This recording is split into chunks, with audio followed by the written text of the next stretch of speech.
Last time on Cloudfall. The road to the miniaturized city of Tiny Castle was darkened by the appearance of a shadow rat and a little bit of paperwork. But they made it to the kingdom in one piece, or rather 5 tiny pieces. The people of Tiny Castle seem to have it all. With everyone shrunk down so small, resources are abundant, and everyone lives lives in easy luxury. Of course, none more luxurious than the Gentahlia family, the latest ruling royalty in the entire Skyland. The party's attempts to get to the witch Maisie Muldrift haven't gotten them far, as the royal family seems to dodge their questions in favor of their own family drama. And now the party finds themselves at the heart of it. Princess Overia seems head over heels obsessed with the kingdom's highest-ranking knight, Sir Vix. Now finally sat in the dining hall, the party, the royal family, Sir Vix, and Diabolo have all just seated themselves for dinner. Bon appetit.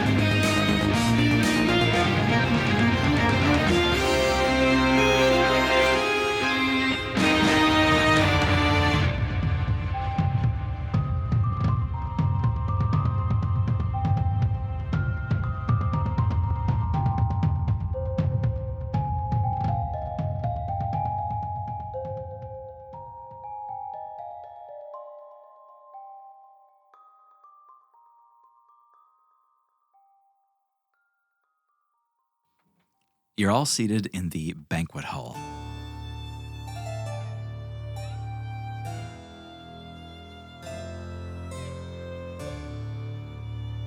This massive continuous table is equipped to seat 200, but tonight it's just 12. And you're all crowded around the king, seated at the head of the table. On one side of the table, starting from the king, on the left side, we have Queen Clethora. Sitting next to her, Guy, and then Princess Overia, then Poppy, Aaron, and finally Machiavelli Diabolo at the end of the row.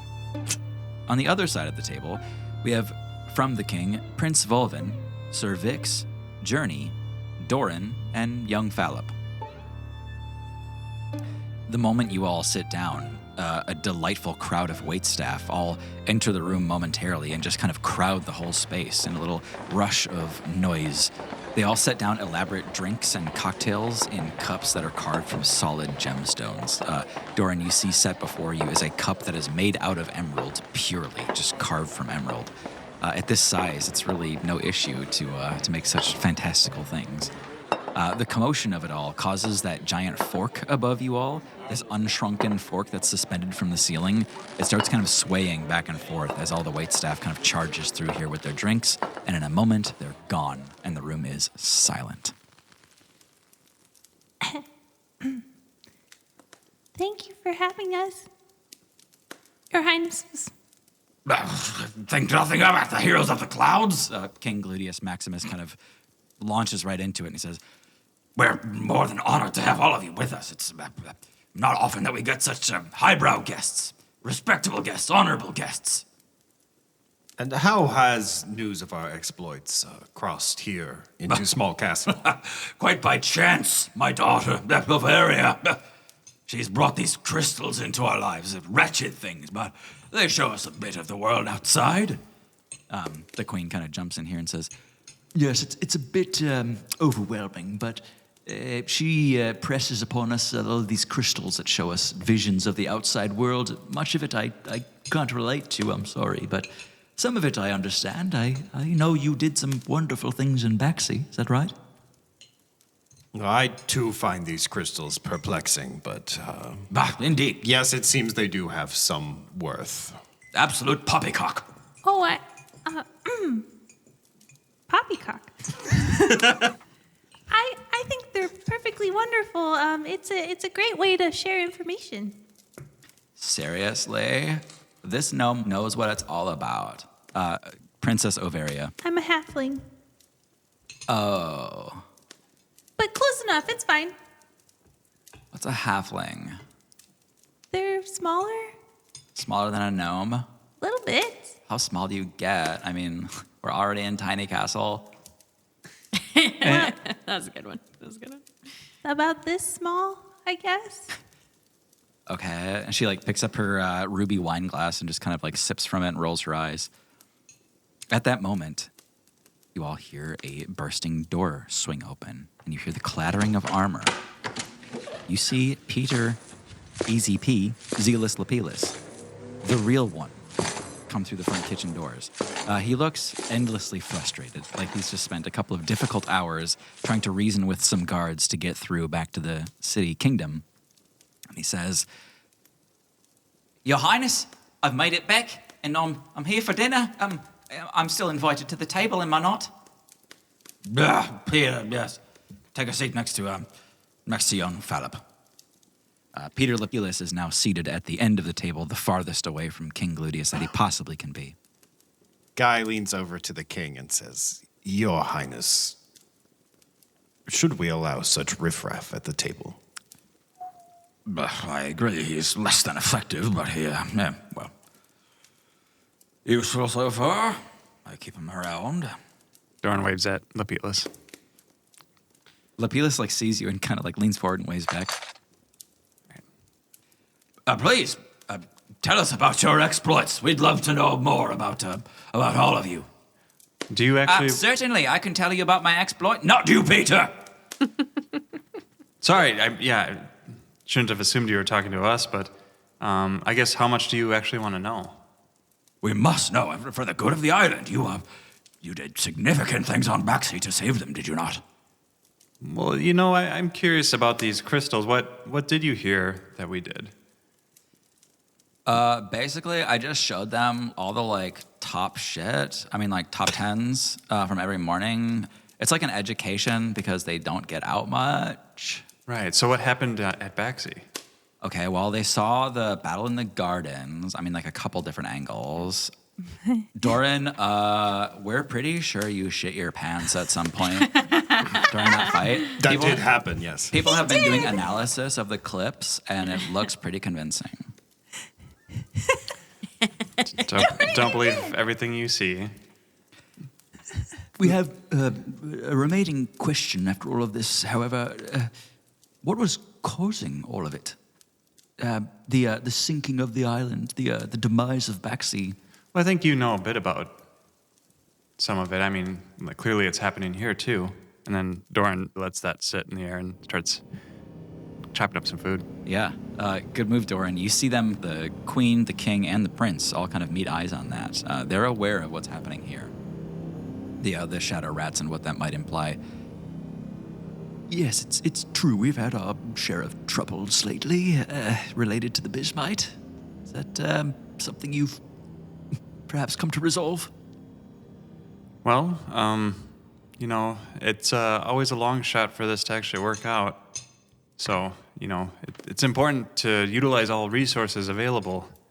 I've heard strange things about this royal family and its relationship with the witch. Oh? What rumors? What have you heard? Not much, other than it seems you're not on the best of terms, or at least there's not necessarily these are just rumors after all, but it seems you're not exactly seeing eye to eye on how to handle things. Dear boy, it seems you've been away from the mainland a bit too long. I think you've forgotten a little bit of decorum. It's much too early in our dinner conversation to be talking of such heavy things, don't you think? It's dire times. We don't know how much longer we have, but... Even in dire times, you mustn't forget yourself, dear boy. I'm making stop talking eyes at Doran, who's directly across from me. Yeah, okay. Oh, you want the butter? Yes, thank you. Okay. This butters is great. That's the episode title. His butters is great. The queen looks at you and says, "Aren't you sweet?" I'm so glad we have face cameras on because the face that I made after sorry. In that same moment, Sir Vix speaks up at the front of the table there, and he says, Bavaria, we were worried about you. Pity there are so few the family can trust these days. Had I not been preoccupied, I would have been on the search for you myself. I thought you said you didn't know her. Oh, well, of course I know her. I've worked for the family a great portion of my life. I know of her.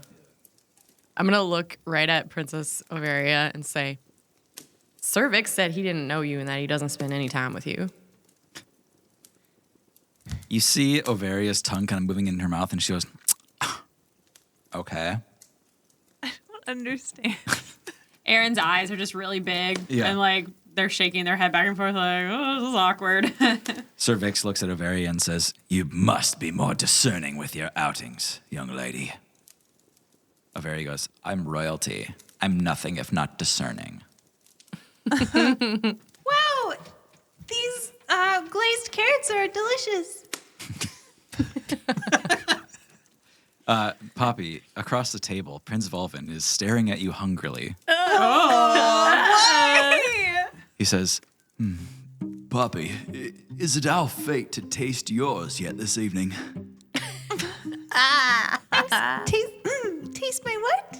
Oh, indeed, for dessert, I expected with the Heroes of the Clouds, the Poppy, the star baker of Baxi itself. Could we please? Oh, certainly. I just hadn't prepared. Do you have? Oh, we've got a full kitchen that's nothing if not yours, Poppy, please. Oh, should I go start now, or are you okay with? No, you enjoy your dinner with us, but you must retreat and give them your advice. Please, they need to be able to bake like you. Prince Volvin, I think Poppy could always use an extra hand when baking in the kitchen if you wanted to learn a little bit. I'm like elbowing Aaron in the side. Stop it. And Aaron just puts a hand and like holds Poppy's little arm down and says, She really likes having helpers, especially people with the first name Prince. Sorry to disappoint you, Poppy. I'm quite a dunce and a fool when it comes to the kitchen. Oh, that's okay. I usually have Mikey helping, so. No, it doesn't mean that we can't paint each other with flour and enjoy our time together. How sweet. In the world? Ovaria is kind of like staring at that interaction and is staring at Sir Vix at the same time. Aaron, from across the table, you can see Sir Vix kind of staring at Ovaria the entire time. And Guy, at the exact same time, you hear Ovaria say, I think I'm an excellent judge of who should be paid attention to. And Guy, you feel a hand on your thigh. Guy kind of clatters his plate and utensils, and as he bumps his legs against the bottom of the table. Yeah. She kind of rolls her eyes and pulls it away, but you see her like smirk up at you as if that almost engaged her more. I think what Aaron was trying to get at is that we all might be of some help in certain parts around the kingdom. Of course, Poppy, perhaps you can teach the kitchen staff, and I do believe I might be some help in the barracks as well, when you need help defending yourselves from these shadow rats, especially when you have to resort to hiring such hands as Peter over there for help. Did somebody say my name? Peter Lepelis. Everyone's been calling me Easy P, and I don't know why. Quiet, Easy P. Sorry. Gluteus kind of jumps in and he says, Enough of this baking and frivolous nothing. You, most interesting. Tell me, what are these fairy creatures about your hair? So exotic and strange. I mean, they are fae creatures. They're my fae buds. They travel with me, and they've got some. But what are they exactly? They're fairies or sprites? Essentially, yeah. That's basically exactly what they are, Your Highness. And where did you get them? Where did you find these things? How did you capture all of them? I didn't capture them. They just travel with me. They're my friends.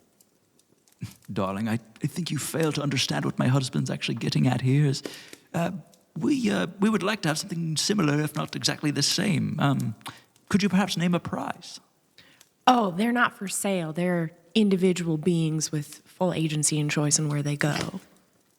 Have you seen the kind of resources that are available to us here in Tiny Castle? I mean, you can ask them if they want to get money from you, but I don't think they really care about money. Can they speak? They're sentient then? Or I mean, I think they speak to each other. They don't typically speak to me. But yeah, you can talk at them if you want, but I can't make any promises. I don't own them. But maybe you could spare a few. I don't know how to say this another way. You're welcome to ask them to stay, but I can't promise that they will. I've never met such a stubborn person before. Impressive.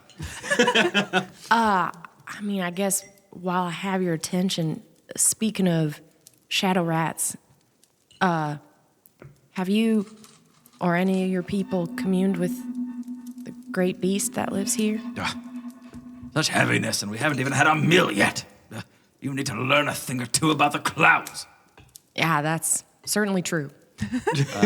Doran, young Fallop has been more and more interested in you, sitting right next to you the entire time. He's been staring at you for a good while, and it's time to either tell him to stop or engage him. Prince Fallop? I am a prince, yes? Mm-hmm. Can I help you?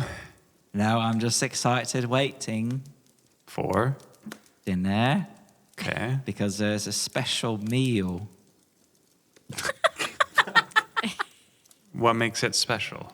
There's a special meal because I put a surprise in it. What is? You helped cook this meal, huh? I didn't cook it, Okay. but I put it there to be cooked. Being sat down in front of you are heaping portions of beef brisket, smoked turkey, and gallons of mashed potatoes. When you go to unravel your silverware to dig in, you see that it's not silverware at all, but gold. As are the plates and bowls, all solid gold. Because why not? Here in Tiny Castle, gold is plentiful, abundant, but it's not easy for everybody. Namely Guy. Dullahans cannot touch gold. Wow, these are such lovely arrangements, but might I ask if there are any other tools I can use? As Guy is talking, Journey looks up and sees his discomfort and picks up a slice of turkey and starts using the piece of turkey to scoop up the mashed potatoes and eat them with her hands. Oh, dear, I'm so sorry. Perhaps Starco Captain Doran.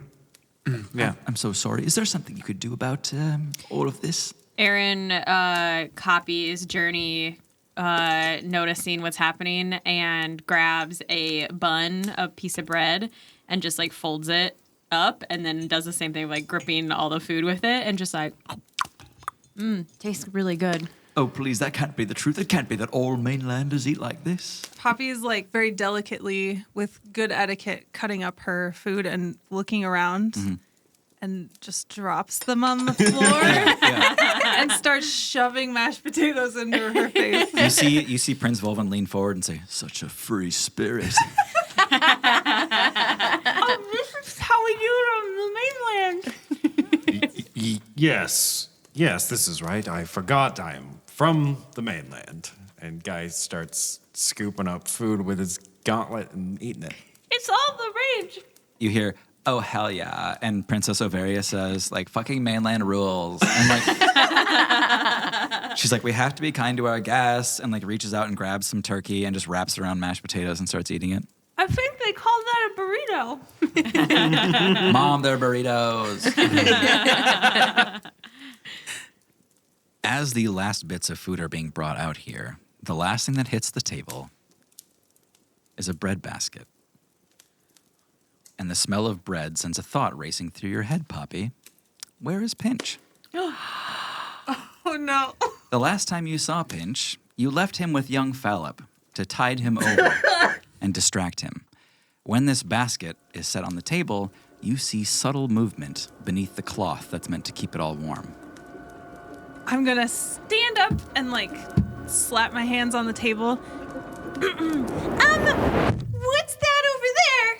And I will point to the door. Where? Journey looks. Is everyone looking? Aaron stares at Poppy. Go ahead and, give me a performance. Okay. Or deception. 17. Wow. Oh my God, what's that? Okay. Yeah. Everyone looks except Prince Volvin, who's still looking at you. I'm going to grab the basket, toss it behind me. It just clatters into the open banquet hall behind you. All right. Sit down and, like, brush off my skirts. Give me a stealth check for that. 17. Wow. Okay. By that point, the royalty had followed your finger and not your intention.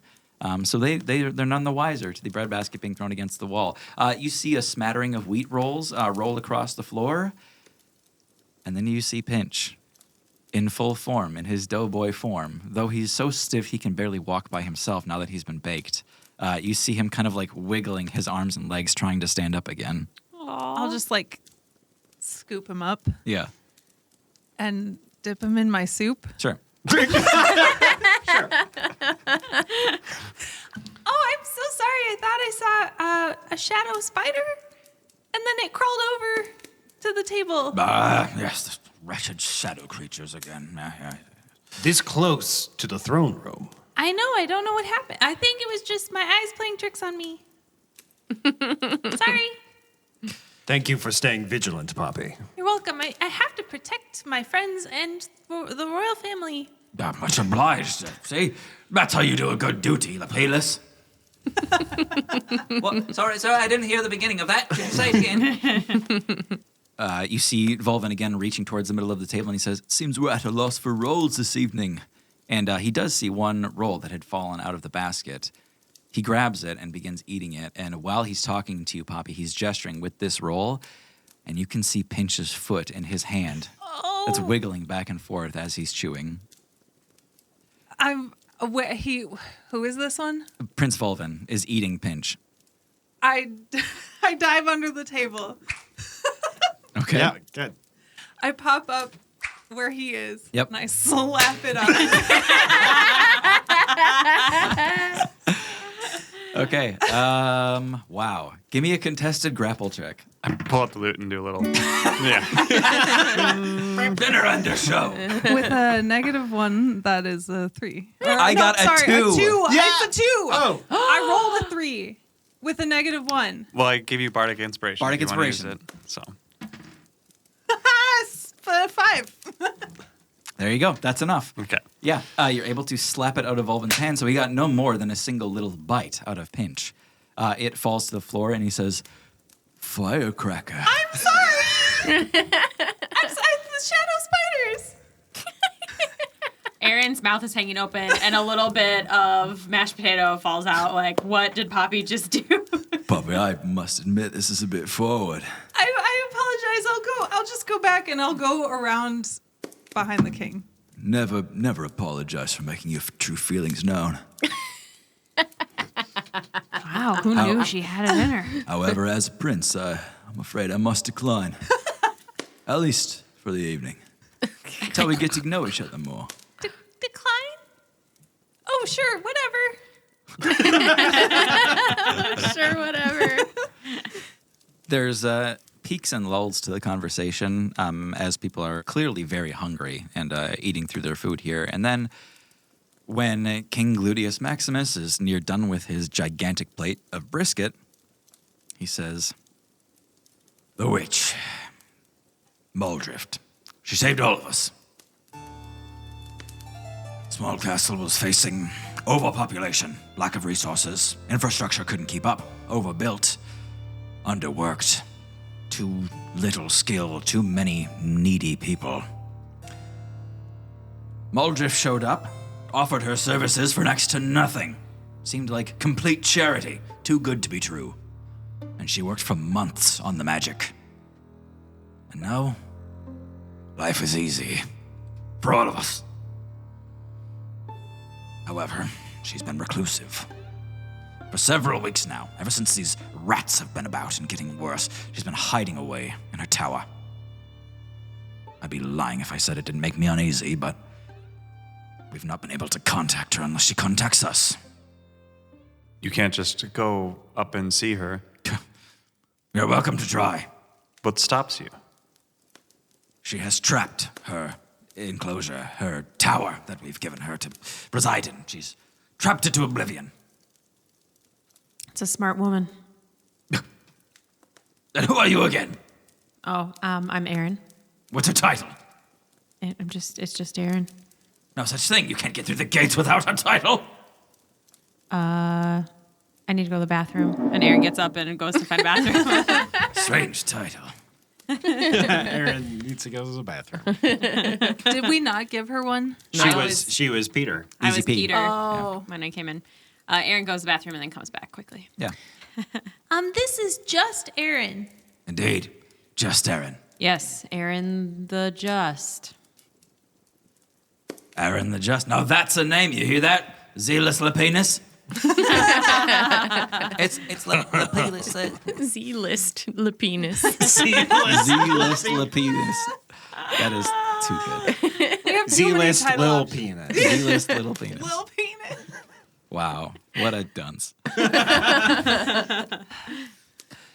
You will need to leave the shield if you're going to make for the tower. You won't be under the protection, which means you'll be subject to animals, things out there until you unshrink again. But I'm afraid the unshrinking doesn't happen until you reach the tower itself. It's a treacherous journey. Treacherous journey. What was it that brought Muldrift here in the first place? He immediately looks at Queen Clothora, and they both do this like mini shrug between each other. We don't know.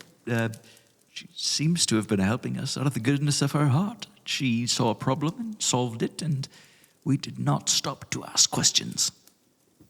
Can I insight check that? Yeah. Okay. 26. She's telling the absolute truth. They just took a good thing at face value, and Okay. they get that something's wrong now, but they're not sure what. I'm not sure how you came into being the royal family. Did you ever commune with the great beast, or did anyone that's still here ever? Yes, some of our clerics in the past have spoken with Vermin Lord Trick at the bottom of the island. It's been a great many months. Certainly not since the witch has been here. We've exchanged providers, you could say.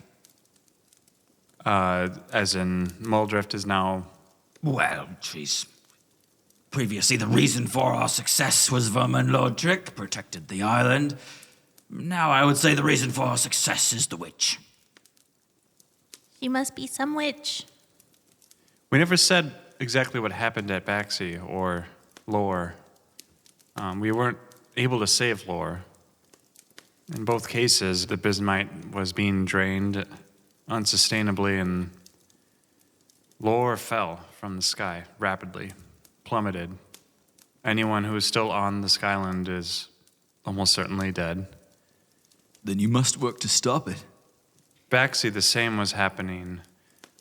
Fortunately, though, with a lot of bravado and community, we were able to re-empower the Bismite and the Great Beast even.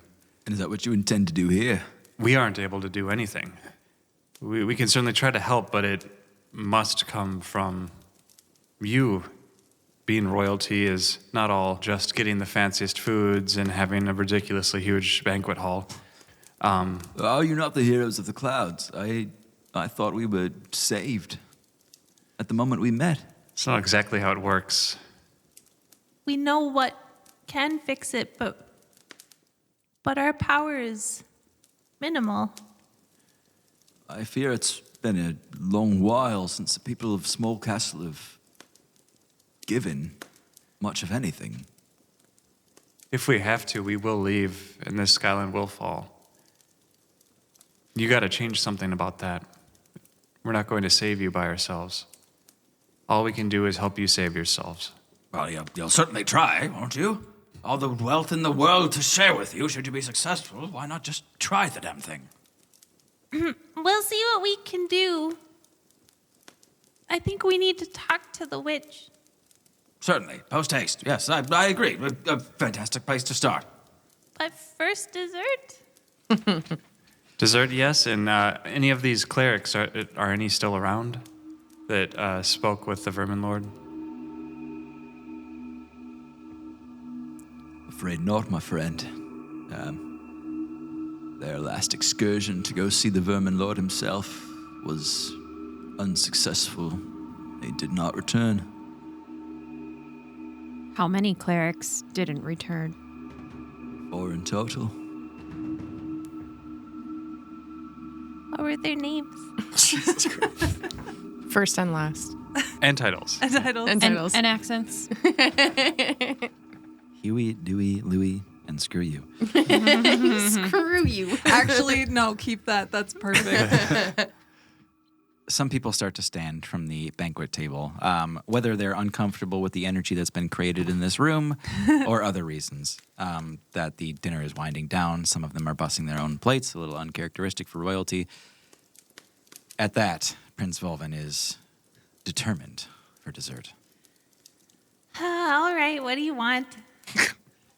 Poppy, through these crystals, I've only been able to gaze at your lemon cakes. I'm afraid just the tart and sweet has made such a miracle in the vision of my own taste buds. I must have it for real. Lemon tarts. All right, you have the ingredients? We have everything you could need, Poppy. It's right here. Everything you need. He leans down to you. Everything you could want, Poppy, is right here. Great, thank you. Could you go get me some lemons? Absolutely, I'll get them for you myself. Okay. Jarvis, please fetch me some flour, some lemons.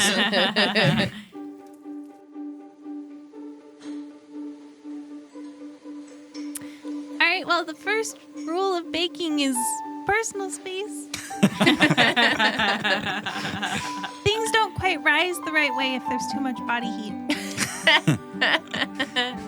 Don't we want it to prove even more? He slides a hand over yours like he's going to ghost you into mixing the bowl.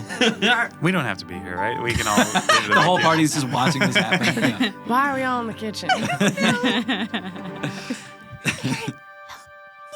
Aaron pushes the prince accidentally just a little bit into Poppy. No. Tapping the wrong way. He bumps the ladle and it gets some royal icing on your nose, and he goes, "Oh, Poppy, you've got something just there." He got his royal icing on my nose.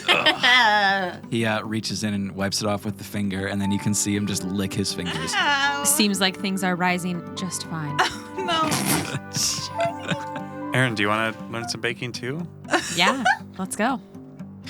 I guess I'm teaching a baking class now. Everyone stay. Goodbye. Journey's by the door already. Looks like you got this one, Poppy.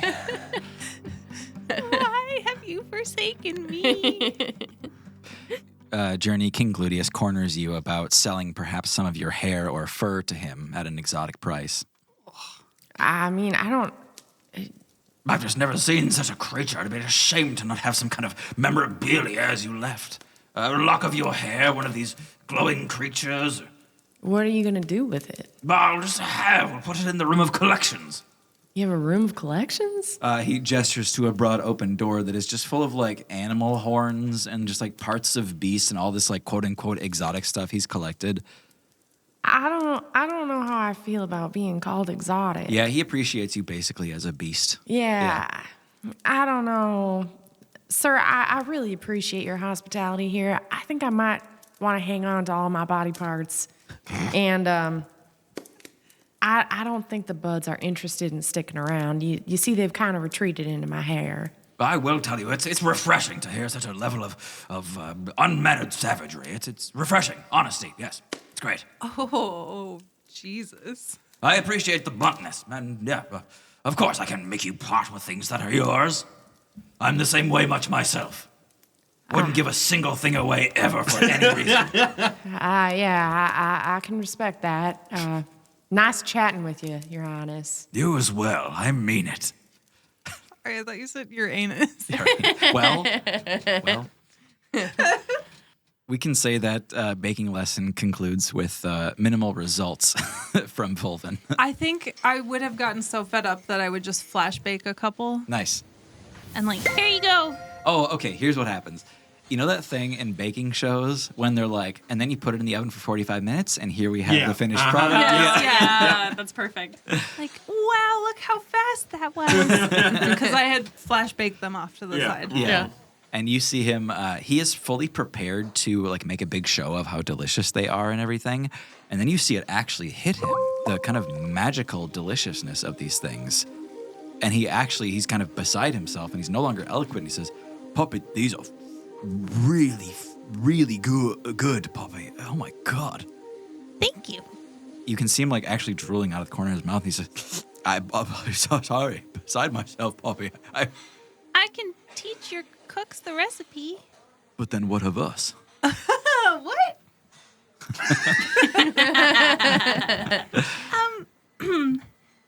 Prince Fulvin, you are very nice and rather handsome and tall. But I don't think it would work.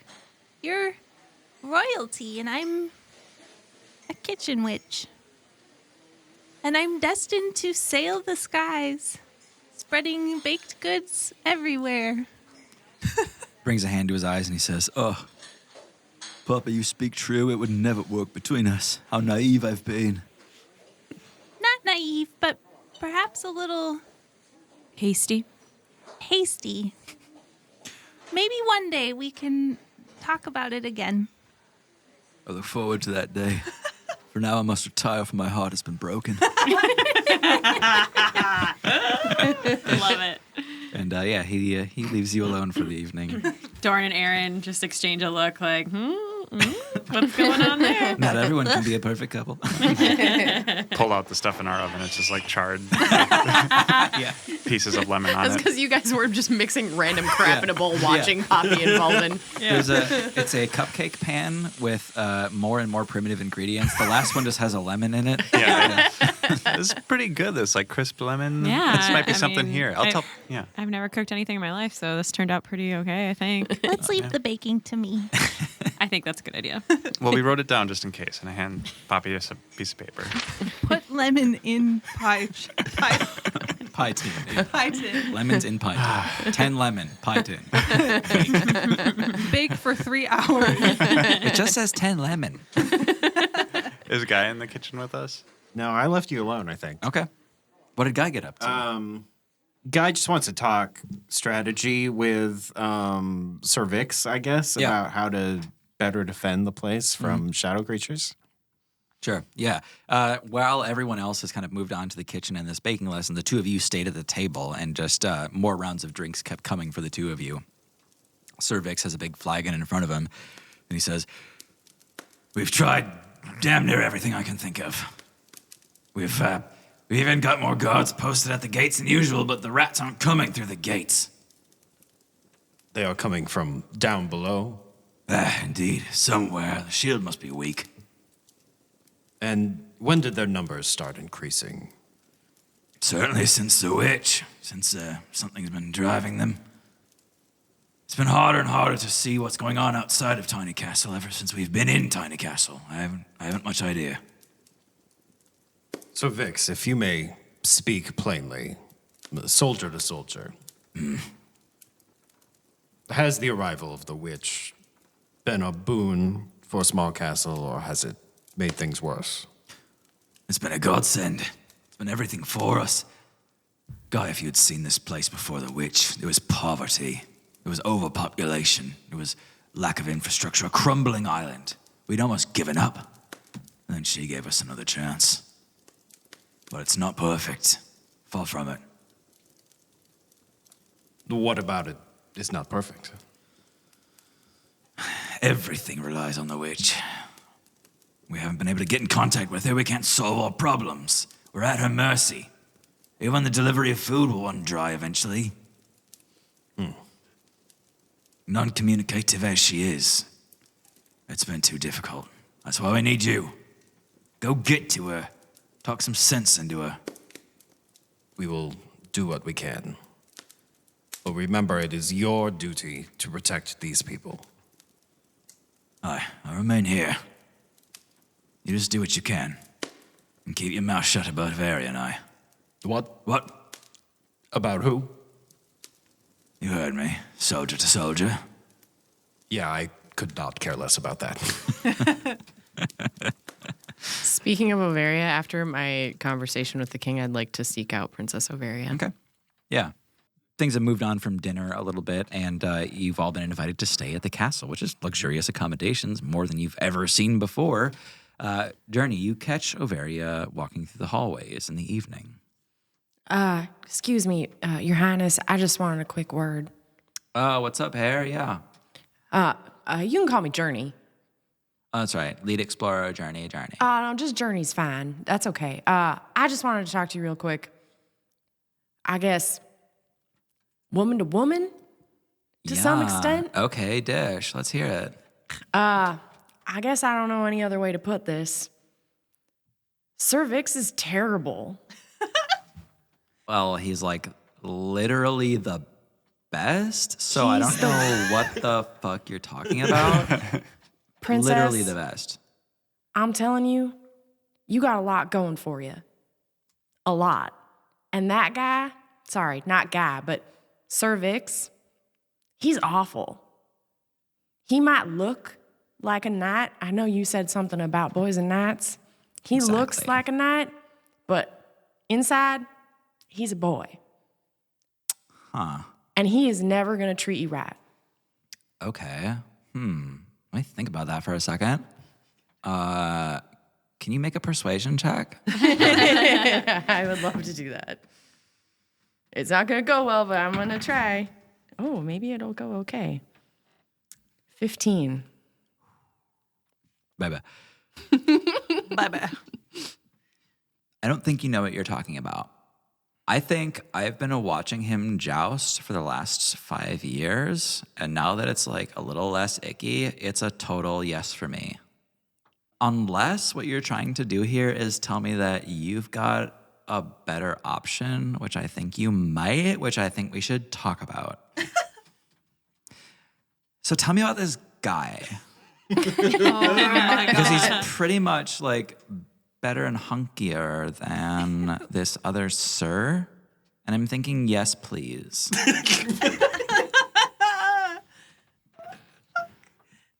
Here's the thing. Guy is the type of person that you should be going after. Okay. Here's why. We are talking. Here's why. Guy has respect for other people. Not at the top of my list, but okay. What else? He cares about what happens to them.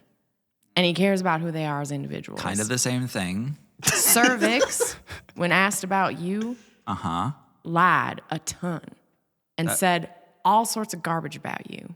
That's because he's being romantic. It's not romantic to be toxic. He's hiding me because I'm his dark secret or whatever. And that's bad. You, and look at you, you shouldn't be anybody's secret. Make a persuasion check on that. That's a good poignant point. I'm so With sweaty. advantage, Yeah. bitch. Go with advantage. Oh my God. Thank you, Poppy. You're welcome. With advantage. 16. Hey, I kind of get it. You deserve better. And that's all I gotta say. I kind of get it. Well, maybe if you think about it for a while, maybe you'll get it more as time goes on. Anyway, have a good night.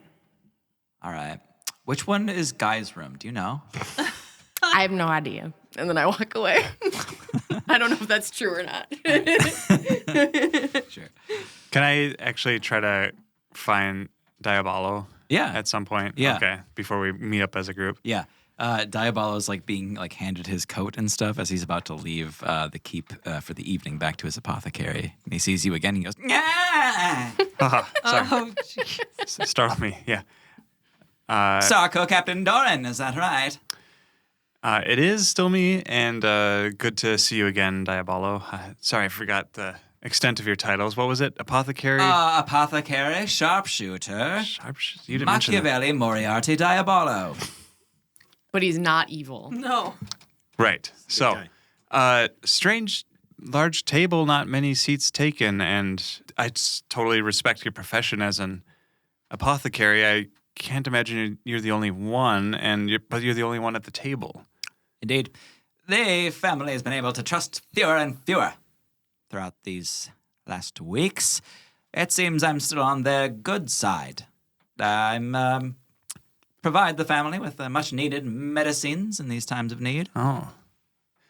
Yeah, so just a city full of untrustworthy people, then. So few that are trustworthy. I find them trustworthy. However, the royal family has been perhaps paranoid. We are going to try to save this Skyland, and you want that to happen, I assume. Ah, indeed. Bully. So, just a little bit of info. I might ask for awareness. So we have all the facts. What sort of medicine is in need at Tiny Castle? Is there an ailment going around? What exactly are you providing? It depends on the member of the family. King Gluteus suffers with his blood pressure, of course. Anxiety for the queen. The occasional contraceptive, yes. Right. I understand you're in a bit of a predicament by me asking you these Not really. things. The Hippocratic Oath hasn't been invented. Okay, great. So, let me be upfront with you a bit here. I'm worried more about this one than Baxi. I can see this Skyland falling and everyone dying. I don't want that to happen. You're some kind of prophet. No. There's just a lot of barriers here that's going to make this very hard for things to turn out right. Anything you can share with me that can help me understand the intricacies of this little knot of issues that are preventing us from saving ourselves would be much appreciated. Very well. I'll lay it out plainly for you, as I understand it. Dorn, my good man. Ignore the royal family. They've no power here. Speak with Maisie and only Maisie. She holds all the cards, of course. So your loyalty is to Maisie? My loyalty is to my own survival, which is this island. All right. Well, I don't want to keep you forever. Thanks for what you've shared, and I hope this works out. Should you need anything, you can call on me, and you can trust me. Machiavelli, Moriarty, Diabolo. Yeah, if you need any contraceptives, you know where to go, Doran. Right. You have all been given like a wing of the keep all to yourself. So there's like 8 rooms in a big circle around here, and then a central like actual courtyard that's outside that you guys can have a little bonfire in and kind of sit out and talk together. The bonfire's just got tiny, tiny sticks. Yeah, it's essentially they just like one person just picks up a match and like uses their whole body to strike it, and that's the campfire. I'm going to use prestidigitation to make some additional crackling noises, just trying to disguise the sound so we can hopefully talk in privacy. I'm imagining in post. I'm just doubling the bonfire SFX now. Yeah. We're all going, what? Yeah. So we're shouting, it's not working. Yeah. How did your dessert lesson go, Poppy? I don't want to talk about it. This family is a little weird. They do seem quite odd. I cast Pass Without Trace. Ah. I think things here are really weird and maybe bad. Yeah. I have picked up on this as well. Is everyone sleeping with each other? I don't understand. I don't know. I tried to talk the princess out of some of her exploits because that poor girl is just getting used. Guy, you spent some time speaking with Sir Vix, right? I did. think this royal family is a danger to the people. I don't know if it's through malice or negligence or incompetence or something, but I don't like our chances on this one. I don't think they're going to be able to convince the people to do anything. I believe the royal family does want what is best for its people, but something about this place feels oddly familiar to me. I feel like they're the type of royal family that only cares about the people enough so that they can continue to be royal. Yeah, I kind of thought that's just how all leadership was. Have you met any? Well, I'm from Tiltree. See, That's just kind of how business goes, right? They just seem real out of touch. what about Farewell? I don't disagree, just Liberia was not perfect but good. I think these people are far from perfect. I get the worst vibes from Diabolo. I'm not I sure. don't know. I don't know. I think the king was giving off some pretty awful vibes. He Also. wanted to take my hair. Ugh. That's weird. You didn't give Yeah. it to him, did you? No. Gross. He was calling me all sorts of weird stuff. I didn't like him at all. The pressures of leadership are not to be understated, but that doesn't mean these people haven't made some terrible mistakes along the way. We all know we gotta talk to the witch. Well, yeah. Yeah. Maybe that'll provide some clarity. What do you... Go ahead. Oh, I was just gonna say something my mom said, but we don't have to. No, I want to hear what your mom said, Poppy. We all need to Yeah. know, Poppy. I love these little nuggets of wisdom. I think if you work hard enough for a very long time, you're allowed to kind of take over, right? And do nothing. Yeah, but I think these royals haven't worked a day in their life, is all I'm saying. Might makes right. Guy, you said this was familiar to you somehow. What do you mean by that? Well, it's just, this kingdom was on the precipice of disaster. They said poverty, unrest was destroying the kingdom, and then, well, this witch arrived, and they gave their fate over to, another power, one unknown to them. It may have saved them in the moment, but I worry what will happen when we take Maisie from this place. And don't get me wrong, I'm here to save Maisie for my friend Steed. That message is punctuated by the hollow sound of Pinch wiggling out of Poppy and falling to the ground as a hardened, baked bread boy. Poppy, maybe we should just put him in the fire and have him come back tomorrow. Say that. That's my son. He looks like he's in pain. Hold on. Shh, don't speak. It's got to be painful. I'm gonna telepathically try and connect with him. Yeah. Are you tired? Quite all right. Oh, Poppy. what? Mother, I'm quite crusty, Mother. Oh, you poor sweet boy. I've been baked, it seems. Are you okay? I'm fine. There's no pain, Mother. Can you go back to Squishy? With some time and some water, yes. All right. Hold me close, Mother. Okay, I'll hug him. Just close your eyes. Okay. Just Everything's great. I'm stroking his head, and then I squish him into dough again.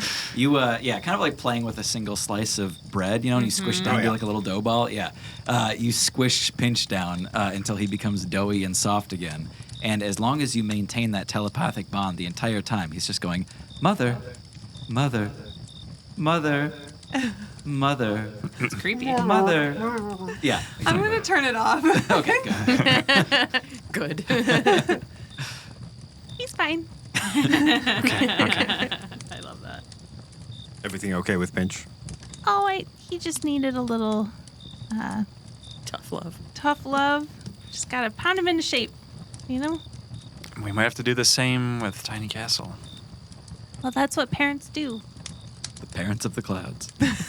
Sure. Cloud dads. Guy, if we should speak with Maisie before we decide anything, but would you put Cervix in charge if it comes to it? I do question his ability, perhaps, but That guy's an ass.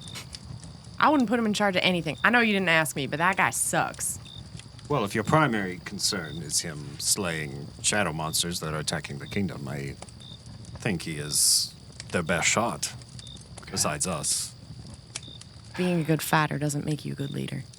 We need to speak with Maisie. She likely knows more of what's going on here than any of us. Aaron, I don't know how tired you are. It's been a long day. Why? I think it'd be nice to trail Diabolo. What were you gonna say? Sorry. Go trail Diabolo. Okay. He's up to something. He told me a bit, but not enough to know exactly what's happening. Something about contraceptives. It's the way he was talking about it. He was a bit... Can I roll a retroactive insight? Yeah. It's like I feel like we never did a roll to confirm. Yeah.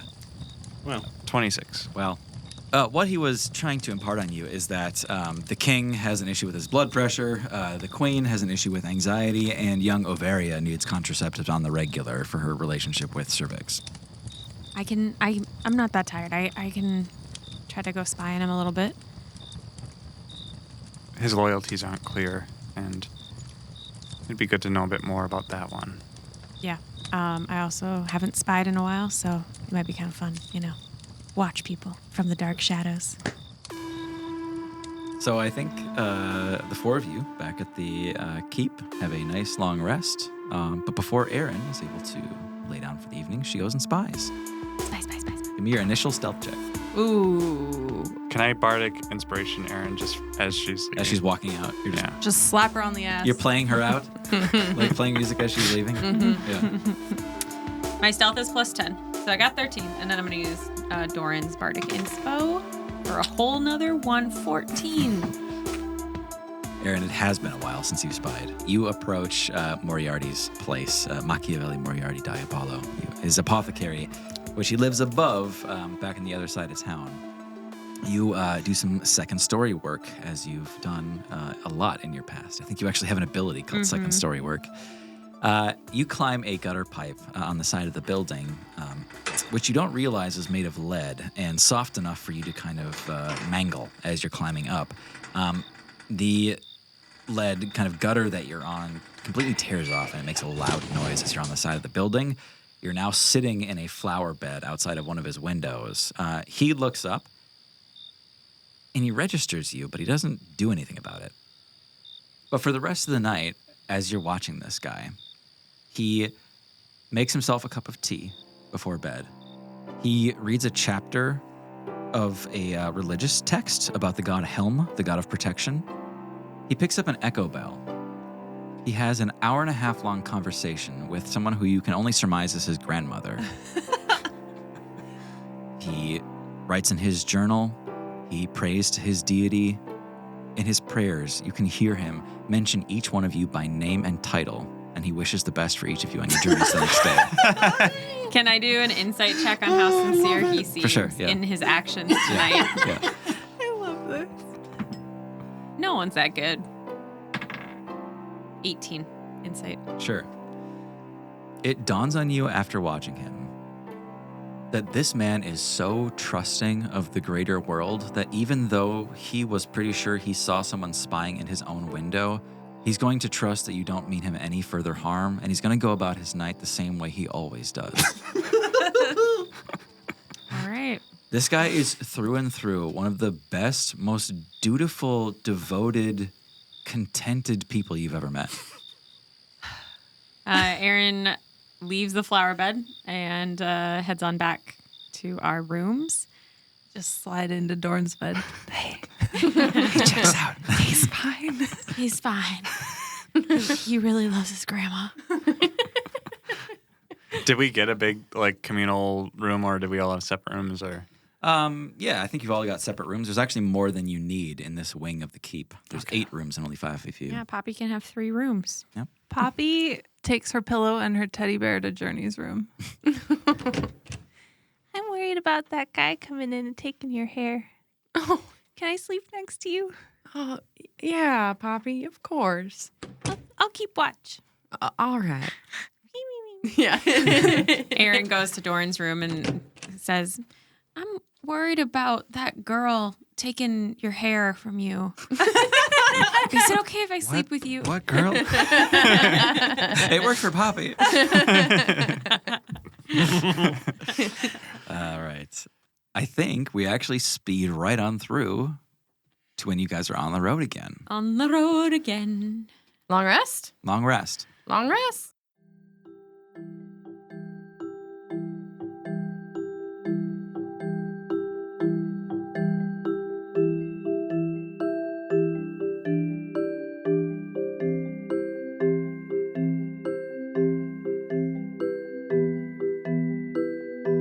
You're all out on the road again. You are outside the walls of the kingdom of Tiny Castle and outside the protective sphere that keeps it all in. A canopy of mushrooms and ferns overhead protects you from the outside view, though you know there are a few dangerous things out here. An unshrunken owl, for one, and those shadowy rats. For all the beauty of life at this scale, you can't help feeling a little vulnerable. And as you're walking, again, down here in the dim light and the undergrowth, a Feybud moves from Journey towards Aaron. And it begins to swirl around you, Aaron. What do you do? Journey, your little friend is watching me. Oh, yeah. Isn't that nice? Is it nice? Are they safe? I mean, safe as you or me. Aaron does not feel comforted by that. Journey's just smiling and just a very playful look on her face. Cool. Aaron just kind of tries to not touch it. Yeah, Aaron, it stops swirling around you and it instead hovers right in front of your face as you're walking. It keeps pace with you, but it just hovers in front of your face where you can see it. Can't make out the features on this thing. As best you can tell, it has a vaguely humanoid shape when you really look in close, but it's tough because they're just kind of made of light. With my Ganymede eyes, I've never tried to look at something magnifying close, but is that possible? Could I try to zoom in on it? Interesting approach. Yeah, give me a perception check with advantage. Okay. That macro lens. Yeah. New ability, macro lens. 25. Wow. Yeah, wow, indeed. That's good looking. Yeah, that's good looking. You zoom in macro lens on this little Feybud sprite, and it's doesn't exactly work like a person. It's not like a facial expression, but you do get body language with that kind of a read. You can see this thing is desperate to communicate with you, but it also seems distraught and in some ways fearful of you. Can I tell what it's trying to communicate? What's the charade? It wants to ask you something. Hi, my name's Aaron. Just Aaron. You see it kind of bob up and down a little bit. It confirms that it can at least understand what you're saying. Is there something wrong? Did you lose Journey? She's right over here. It moves abruptly side to side to say no. Okay. I don't know how to talk to you or what you need. It takes a couple more inches away from you, Aaron, and then it dives toward you. As if it were attacking you, as if Journey had launched it, like she does with her arrow attacks. Sometimes the Feybuds will jump in to bolster Journey's own attacks, but this Feybud is attacking you of its own volition. I jump in and try to reach out and touch the Feybud. Before it gets to her kind of thing? Yeah, I try to dodge. My intention of touching the Feybud is to feel what it's feeling. Ooh, okay. Journey, give me a dexterity ability check. We'll call it a sleight of hand. 15. Not bad. You prevent this thing from doing any harm to Aaron. Not that it really would have on its own, per se. Maybe a little. But when you catch it, you feel the kind of radiant burn of this thing in your palm, but you also feel this sort of anguish, this desperate yearning for why, a lack of understanding. This thing feels safety towards Aaron, but it's still racked with a lack of understanding. It's asking Aaron why. Aaron, you see Journey clutch her own hand and bend over, like hunch. And for a second, she just is kind of holding her own shaking hand. And then she looks up at you. Why? It's asking why. So I may have had to. Guy, you're passing beneath a large, heavy bridge that's laid across some debris overhead. And as you're passing underneath, you realize that's not a bridge at all. It's a sword, an unshrunken sword, a claymore fallen to the floor. Cool. And at this size, the grandeur of it has you thinking.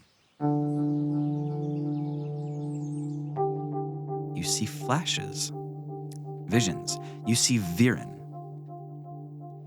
You see a procession of knights in green armor, a celebration, a gathering. The entire kingdom, the king, the prince, your family, your wife and daughter, Doran's face. Doran's face? What?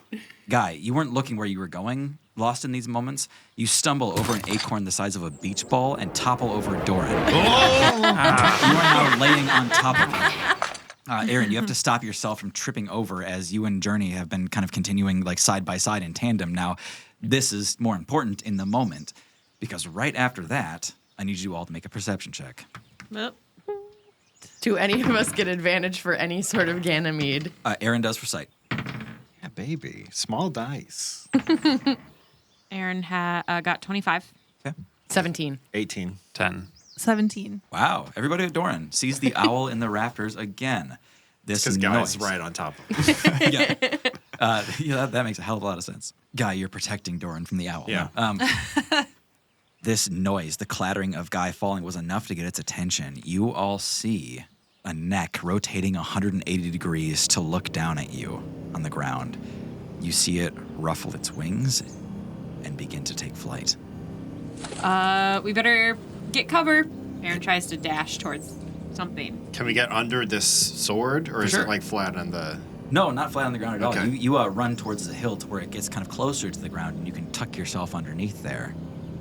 As it gets close, I'm going to shoot off a bunch of sparks with prestidigitation. Try to and then try to make some sounds with it too, just trying to spook it, basically. Give me performance with advantage. Unnatural 20. A natural because you cheated, or It's not natural. The bird asked Journey for some of her hair. the bird ended up with a 15. Okay. You see the bird make a dive. The owl comes towards the sword. Those sparks have it diverted a good few feet off away from you. It doesn't quite track where all of you little delicious people ran off to, and instead starts taloning and scratching at the dirt and the cobbles where those sparks have landed. Journey, pass without trace. Oh, good idea. Or can't you talk to these things? Every time I try, it just goes real bad. Okay. I'm thinking about giving that spell up. Yeah, I cast Pass Without Trace. The owl seems incapable of finding all of you. Though it's on the ground now, you see it continue to turn its head completely to one side and then the other, just scanning the ground again and again. You've got this thing between you and outside, but you are close because from here, you can see the door to Maisie's tower. You were told that the unshrinking happens soon after you get to the tower. So the question is, how far do you have to run before you unshrink? Oh, I think I'm going to do something stupid. I try to push Guy aside a bit and try to As get you're up. whispering that, and everybody's like, all right, here he goes. Throw your always doing something stupid. Really helps my confidence, Poppy. You can do it. It's the opposite of bardic inspiration. Heckling. Yeah. The whole party gets heckling against me whenever That's they really want. good, yeah. Poppy's just being a realist. Yeah. Okay, I'm going to use an ability I haven't used before. It's called Universal Speech. Choose up to 5 creatures. They can magically understand me. Okay. I won't be able to understand it, but I'm going to try to speak with this owl. I'm gonna be so mad I know, if I this was just works. thinking that. I I'm gonna can't be let this so work. mad. Yeah. Continue. Journey, can you help in case this doesn't go well? No, fuck that. All right. Nah, you got this, partner. Journey loves nature, done with animals. Done trying to talk with these damn animals. Oh, wise owl, what powerful talons you have. Please don't kill us. I must say, we taste awful. But if you are hungry, I have something for you. That's not me. Care to come a little closer so we can speak? You all see the owl's head turn towards your group and focus in exactly on you. And Journey, Journey, you're the only one that can hear, who the fuck is this motherfucker? That's so good. A couple of tiny hops. Yeah. A couple of tiny hops as this owl moves closer to your group and sort of like leans in close and squints and just gets his beak right up against your group. Who said that? I am so sorry. I'm so sorry. We did not mean to bother you at all. Please just go about your business. I hear there's a ton of rats in the area. Good eating. No, I want to hear the end of this. Oh, God. All right, Doran, it's all on you. Let him talk. Okay, I can't talk without strumming my lute a little bit. I hope that's okay. And I take that out. I play a little bit of a minor sounds that don't kind of quite go together, and it has the effect of unsettling words. Okay. So I'm using a bonus action, and essentially I'm going to be able to use D8 to subtract its attempt at making a saving throw. Cool. Okay. And the spell I'm casting is Suggestion. Let me make sure I can actually do this. Well, I wouldn't be too keen on action economy since we're out of initiative. Right. Yeah. Okay. Okay. I'm casting Suggestion. All right. I got 7. So whatever you rolled minus 7 is its attempt at a saving throw against this spell. Interesting. The owl lands a 0. 7 minus 7. Okay. The course of action I'm suggesting is, can you take us up to the tower and drop us off? Or just fly away and let us go. Just take us up there and drop us off, please. He's doing a Gandalf. You all see the owl, like its eyes kind of like smize a little bit, like they squint in sort of a happy way. And you just all hear this like, you hear, this motherfucker really thinks I'm not gonna eat him. And instead I'm gonna take him to the, okay, all right, yeah, no, it's a bold play. All right, fine, yeah, sorry, fucking who's first? Yeah, you could probably just, you got big talons, can you just take us all? Doran, you see a giant talon reach in under the sword, just scraping, grabs you. Make a contested grapple check unless you choose to fail it. I'll fail. Okay.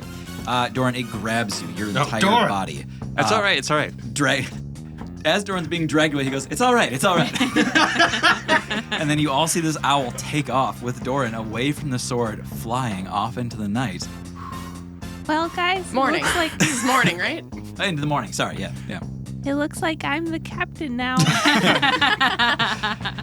Doran, as you near this tower, you get within a few feet of the door, and all of a sudden the owl just goes, "Bark!" as you become way too big for it to carry. You feel this horrible scrape against your back as its talons scratch into you, and it just drops you 15 feet out of the air onto the cobbles. Oh.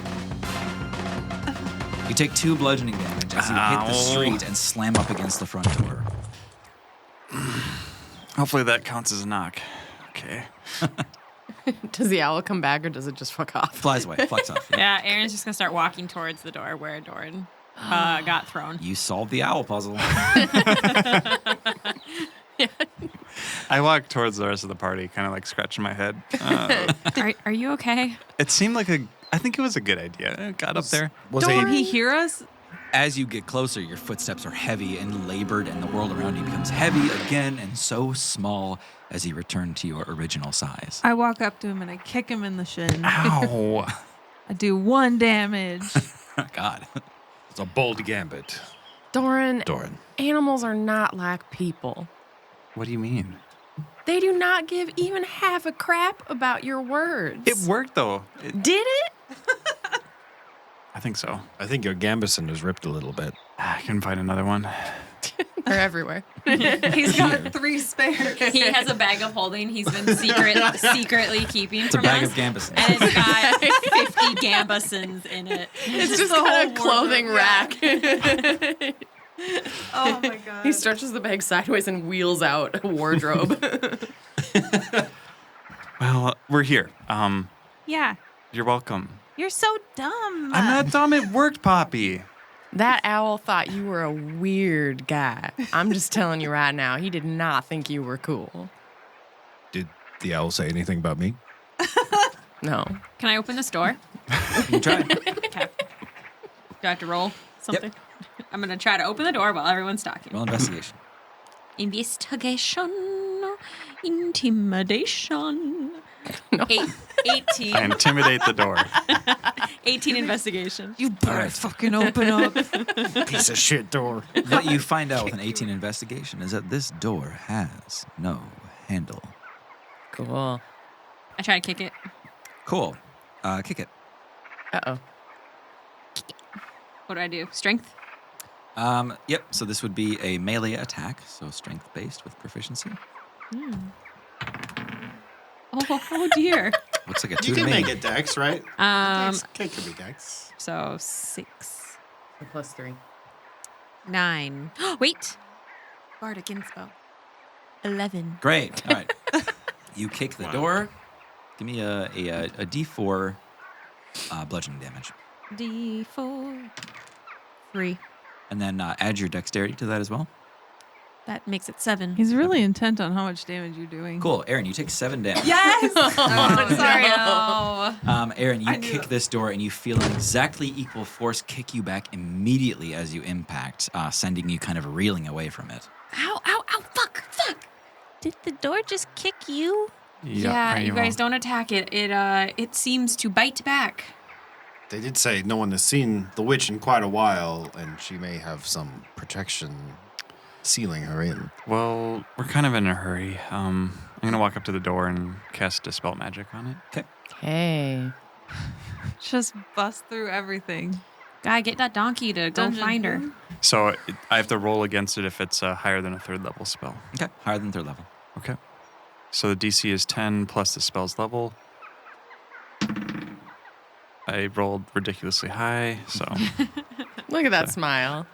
Trying to keep it cool. just Oh, I rolled another 18. I don't know how I'm Just rolling so many so 18s. powerful. But yeah, sorry. It's going to be a 26. Cool. Doran, all of the magic on you is momentarily dispelled. You have some magic items which kind of flicker in their connection to you momentarily. It doesn't necessarily negate attunement, but you can feel Ganymede slip away for a second, things like that. Okay, that didn't work either. Aaron, good call. Maybe Steed will know something about how to get in here. Come to me, Steed. Yes? I've been here the whole time. Really? No, I'm joking with you. I've been around. Oh. Well, as you can see, we are here at the door of Maisie. I can feel it. She's in here for sure. This door seems to be blocking our entrance. Yes. I knew we would face such complications. Maisie's a little up her own ass about magic. She's what you call a designer witch. She labors over extremely complicated and convoluted spells for days on end. Sounds a bit tiring. Can I Arcana check the door? Sure. You are Arcana checked. Yeah. 25. Hey, okay.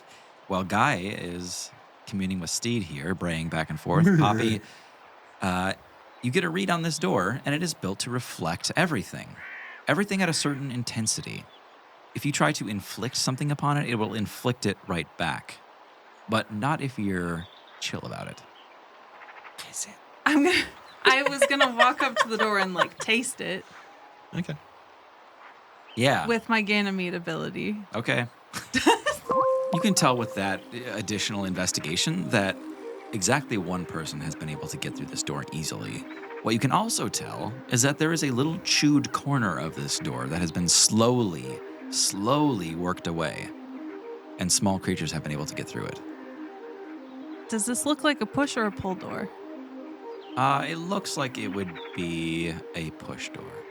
Okay. I'm going to slip my finger into the mouse hole Okay. and pull. Oh, I see. Interesting. Good idea. It does not do anything. Crumbs. Journey walks up to it and just places a hand on the door, Okay, nothing so far. and then doesn't push with her hand, but starts to walk toward the door with her hand on it. Yeah, you bump into the door. Okay. And if I try to push myself into the door, is there anything? You're just bumping up against the door. Okay. Excuse me, door. Please open. Nothing. Thought that was it. Poppy, do you bring that little mouse hole to everyone's attention? Yeah. There's a little mouse hole. You all see a tiny hole in the door, big enough for a rat to get through, that looks like it had been very slowly eroded by tiny little bites over time. Doran walks away. Doran, if you're going for the owl again, I swear to God. No. Does one person want to come with me? I'll come. Okay. We'll just keep walking until we Yeah, get real small. yeah. Yeah, the shrinking effect comes into play just about 10 feet away from that door, actually, as you move back towards the keep. Right. What's the plan? I'm going to cast Dimension Door. I guess I don't know if we needed to walk far away, but this will work, I think. If I can still see the hole, I'll Yep. try to target it, Yeah. right in there. Yeah. And then hold Aaron's hand and try to walk through this with the spell. Okay. Yeah, that actually pans out. Okay. Yeah. That's so smart. It's kind of the upper range of what you can do because the relative range of Dimension Door changes when you shrink. So yeah. that 500 feet is very different when you're that small, but you're still within range. Okay. You two get through. Do we just get big as soon as we get through the door then? Yeah, pretty much. Okay. It's like it's not instantaneous. It takes 2 or 3 seconds for you to get to your full size, but yeah. Doran, that was so smart. Good job. I thought that whole thing was smart too, but that's okay. Wait, Well, can you thank hear, you. Can you hear them in there? Are you in? Oh yeah. We made it. Doran's a genius. Don't worry about it. I'm going to try to see if I can open it from this side, and Aaron's going to try to find a way to pull the door open. Easy as anything. There's a handle on this side and everything. You can just pull it right open. Great. Well Hey, done, everyone. Doran. Thank you. Good job. However, inside is kind of a grim sight. There is a gleaming pink orb of light in the middle of this room. You're on the ground floor of a cylindrical tower, and all around that orb are these black patches, about the size and appearance of black melted candles, which seem to have been exploded away from that pink orb in the middle of the room. What do you make of this? I would like to cast Find Traps. Okay. That pink orb in the middle of the room is by definition a trap itself. Touching that pink orb results in a little zappy, explodey burst to whoever touches it and kind of pops them away. Surmising this room, you can see all those little black spots. It looks like this pink orb attracts rats and explodes them when they touch it. That's actually really smart. It's a rat zapper. You can also see that the threshold going up to the next floor is also trapped. Everyone, don't touch that pink orb, and also this doorway seems to be spelled in some way. Is it are we in the base of a stairwell in a tower that goes around like a circle going up? Is that the room we're in right now? Yeah, so Okay. a circular room, and then against the far wall, there's a little doorway, and then a circular staircase that goes around the inside wall of this place to spiral upwards. Is it a magic trap? Yeah. Can I try and check it out again? Yeah. Okay. That is 24. Yikes! My God. There's an illusion trap on this stairway. It's an illusion? I don't quite know what else it does. Is it going to hurt me if I try to dispel it?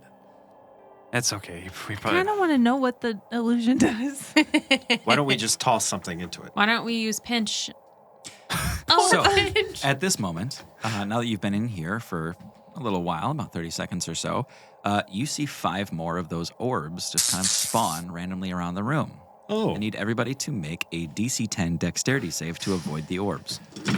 Go ahead and add 3 to your saves, please. No way. For my paladin aura. That's right. That works on dex saves too? I thought that was just like courage stuff. It's all saving throws, Holy right? shit. Wow. Super good. 26. 12. 25. 22. You're all fine. Okay. A couple of orbs, no We're big rolling a deal. lot of 18s on the side of the table. Yeah, it's crazy. I'm rolling very bad tonight. All right. Okay, you all passed that. I'll send Pinch in. Okay. You send Pinch in to explore the illusionary stair trap. As soon as he begins to climb the first step, he goes whoop, and disappears because all of the stairs are not real. Oh. Those aren't real stairs, I guess. Can we still see pinch? You can't see Pinch anymore because he's disappeared under the stair illusion. You can hear this Oh. From the orbs. Oh, from down in the basement. oh no. Can I check in with him Sure. mentally? Yeah, you can see through his doe eyes, right? Yeah. Doe eyes. So Pinch is in a dark room that is filled with a plethora of these pink orbs, maybe 50 to 100 of them, in a constellation around this room. What's more, every time he touches one of these pink orbs, he's being jettisoned across the room into another one. Like a ping pong. The danger with the these orbs pinball? is that they launch you into other orbs. You can see Pinch just, pinballing around that entire room. Saw Oh, no. 15 starring Pinch. Oh no. It goes black. Pinch is dead. A single tear Yeah. drips down Poppy's face. I think I'm gonna have to bring him back tomorrow morning. Oh no. Can I just look around the flippin' room? Yeah. And see like how tall things are and like Yeah, there's not honestly a lot that you've missed at this point. There's these pink orbs that are spawning by the minute. There's an illusionary stairwell, but there's a door at the top of the stairs, as best you can tell. It's just a matter of getting there, not falling into the basement. how high up is it? You've got about like 15 feet worth of stairs to get up, maybe. Only 15 feet? Yeah. Okay. I'm gonna use my vine. Okay. Ooh. That's a much better idea. I was thinking we would gather all the orbs from the basement and use them to jettison ourselves up the stairs. That's. At the risk of our lives. Yeah, how much D10 lightning damage can you take? Yeah, I take out my vine and I kind of do a little swing and toss it up Yeah. as far as it'll go, and then command it to go up to the door. Yeah, perfect solution. These little sucker pods on your vine kind of reach out and attach themselves to the brick walls of this tower. And it's essentially carrying you up like one of those, you know when you can't climb stairs anymore and you get one of those motorized chairs that will bring you up the stairs? Kind of doing that service for you. Yeah. All right, everybody, come on up. When it gets you to the top of that stairway, however, Journey, the door is locked. Time to leave. Can I pick the lock? I'm gonna knock on the door. You get nothing out of the knock after you wait for a couple seconds. But it is just locked. You got this, Aaron. And I give bardic inspiration. So you're all being held onto by this vine. You're all being like suspended over just like empty air. Yeah. And Doran's like, da-da-dun. Oh, good news. A 3. Hey, Oh my Getting god. better. improvement. Jesus Lord. So that's 8 plus 7. 15? Mm-hmm. I got a 15. That's not bad. A 15. It gets through this mundane lock. Thanks for the inspiration, Doran. You all hear a satisfying click as the door swings open. And God, it's nice to solve something by mundane means. It's all I'm good for. When you all pile into this room, getting over those illusionary stairs, you see that there's levers and switches everywhere. It seems to be a control room for the magical effects all around Smallcastle. Not again. We're bad with switches and levers. You see two control panels here. One holds a brass lever and a cobalt lever. The other set of controls holds a crystal throttle, a bismite throttle, and a ruby red button. I want to touch it. Yeah, maybe let's not touch these things initially. Is there another door out of here? Yes, going up Aaron's gonna try to investigate the going up. the door. Yep. Okay. This one seems locked, although potentially by mundane means. It seems like it has something to do with these levers. Can you tell me what a throttle is? Yeah, so the difference here, a lever is like on or off, and I'm kind of muddying these terms anyway, but a lever in this context means it's either on or off.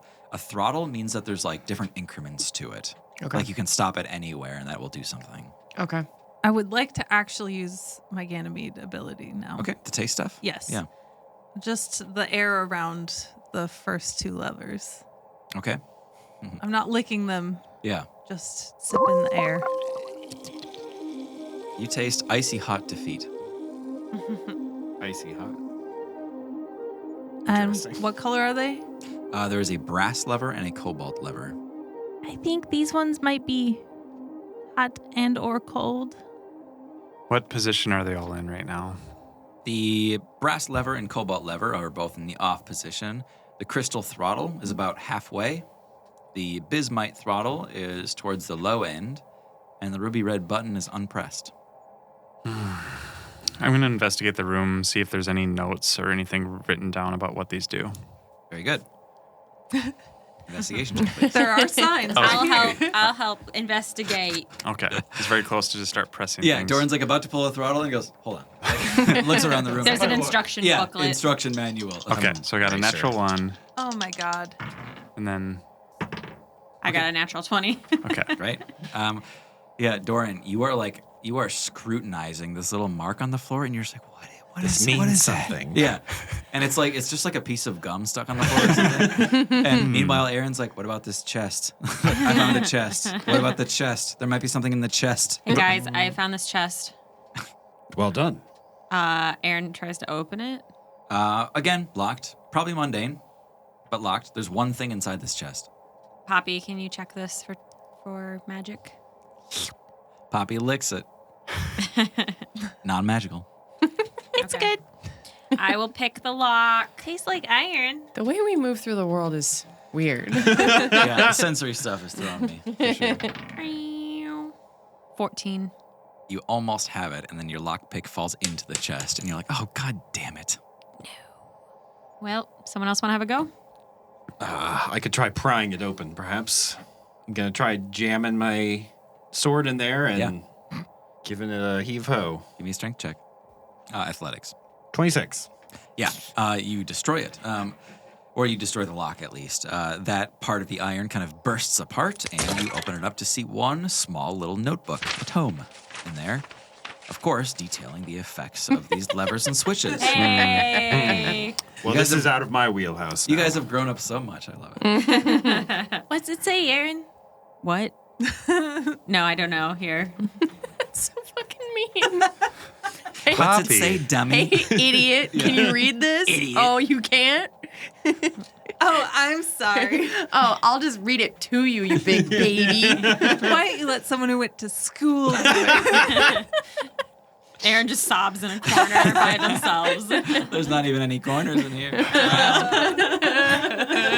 She's walking She gets around in the the walls. chest. Pacing and crying. You read the details of these switches. The crystal throttle enlarges and reduces the protective sphere around the keep.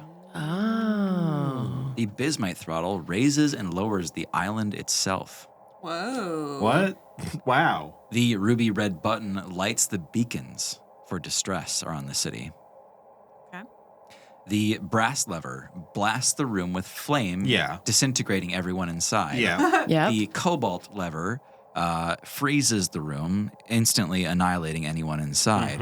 When pulled together, they unlock the front door with a burst of steam. Oh, fuck off. The front door? Sorry, the door upstairs. Oh, okay. So what was the last thing you said? I was writing down. Yeah. Both levers. When pulling the brass and cobalt lever together, a burst of steam will open the door to go up the stairs. Got it. Okay. All right. So the whole island can be moved from this room? That's really scary, and probably too powerful for one person to be responsible for. That's It's real complex. Slightly down. We're close to the null mist. The thing is about as low as it can go, almost. I fear that trying to move the island might remove some of the bismite energy that's keeping us afloat. Yeah. Let's talk to Maisie as quickly as we can. I'm gonna grab both the brass and cobalt levers and move them in the position that the notebook says to burst open the door of steam. Yep. Okay. Pulling both at the same time. A satisfying burst of steam just kind of throttles that door right open against the wall. Okay. You guys can proceed to the next level. And when you get there, when you're about to reach the third level of this tower, you are greeted by a final door. This one is locked, not by mundane means. You gotta be kidding me with this tower. There's What the heck is going on? Steve has some explaining to do. Who built this? There's too many doors. This door has a small dial on it, a gauge. Just a little single needle that is measuring something in the room, and right now it's at 0. With my experience talking to Makita and being in engine rooms, can I try to roll an intelligence check to see if I can tell what the gauge is telling us? Sure. Can I say it's history, or I don't know what that would be? Yeah, I think that's the only thing that really applies. Okay. 13. It looks like she used components from what might have been an actual Bismite engine readout, but it isn't measuring any kind of magical read that you can tell. It would have reacted to you approaching. You guys have magic items on you. It would have flickered from that. Can you tell if anyone's in there? Try to listen, I guess. A knock on the door. Okay, that works too. Yeah, nothing comes from that knock. Why do people have so many dang doors in their houses? What's the freaking point? To keep people out? Does your house not have doors? Not this many. You got one door at the entrance so that you can keep out the heat and the cold during the seasons. And then Sure. once you're inside, you're in there. And that's where you sit and you eat and you talk and you sleep. Why would you need so many doors? Perhaps it's to keep someone in. Or someone out. All the puzzles are on this side. Right. So is there a handle on this or what? There's a handle on this one. Just now, you saw the needle flicker a little bit. It bumped, but then it fell back to 0. Oh, what did we just do? I don't know. Journey was complaining about the doors. I'm still pacing around. I pace around and I'm looking at other stuff. Is there anything else in Journey, the room? share more thoughts about doors. I don't understand. Why would you need to keep so many people in and out? Why don't you just deal with the problem What's the instead needle of keeping doing? them... Needle's not really reacting to that. It is not a complaint-powered door. Okay. It's unfortunate. We got plenty of that. Listen if someone's in there. I put my ear on the door and try to use my Ganymede ability. Nice. Okay. Yeah, okay, cool. Give me perception with advantage. Right. Wow. Okay. Perception. 13. Okay. Yeah, it doesn't take much, Doran. Okay. You hear on the other side of this door, heavy breathing. This labored person, a woman on the other side, is going, "Come on, just work. Why won't you work? Come on."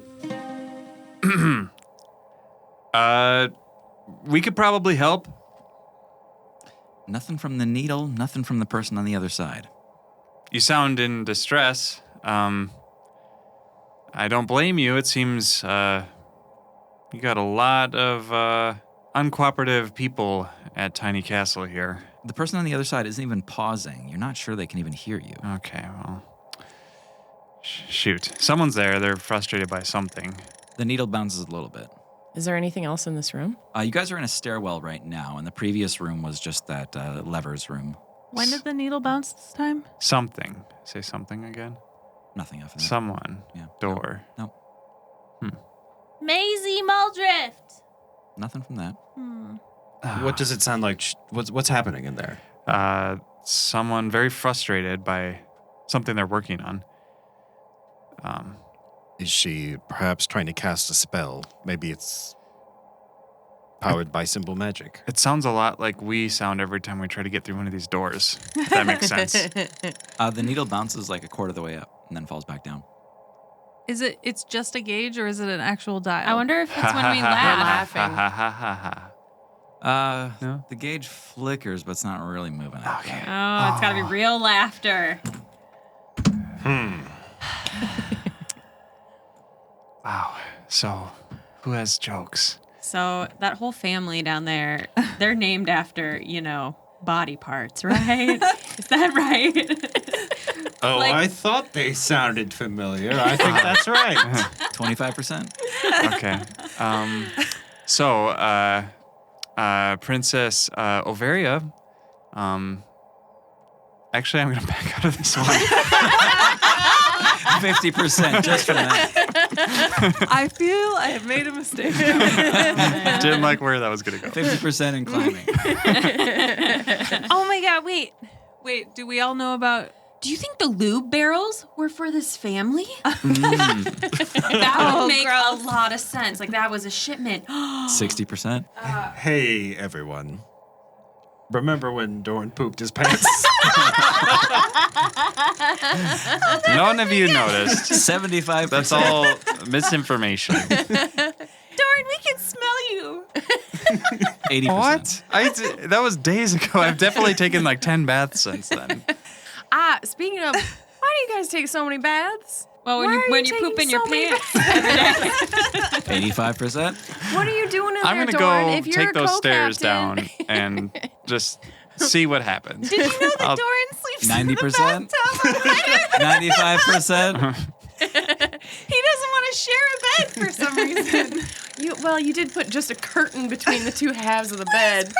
There's plenty of beds in the ship. Poppy, if you must know, it has a lot to do with your bedtime ritual. What? My bedtime ritual is no big deal. Okay. So Poppy, before going to bed, she takes out her recipe book and she reads her recipes out loud and giggles about them. Well, I have to make It's sure like, they're right. Doran, you know how old I was when I came up with this recipe? I say, I don't know, Poppy. How old were you?